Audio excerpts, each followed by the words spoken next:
পুরুষের থেকে নারীর সম্মান আল্লাহর কাছে অনেক বেশি। আল্লাহ পাক রব্বুল আলামিন পুরুষের থেকে নারীদেরকে বেশি সম্মান দিয়েছে। বাবার পায়ের নিচে জান্নাত নয় সন্তানের, মায়ের পায়ের নিচে সন্তানের জান্নাত রয়েছে।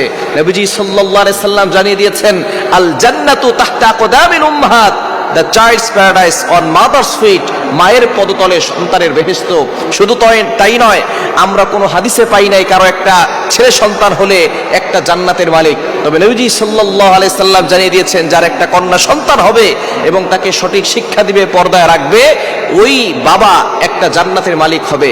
দুইটা কন্যা সন্তান হলে দুইটা জান্নাতের মালিক, তিনটা কন্যা সন্তান হলে তিনটা জান্নাতের মালিক। সুতরাং আল্লাহ তাআলা পুরুষদের থেকে নারীদেরকে বেশি অগ্রাধিকার দিয়েছে, কিন্তু সেই নারীরা নারী পুরুষের সমান অধিকার চেয়ে তারা তাদের সম্মানকে নষ্ট করতে চায়।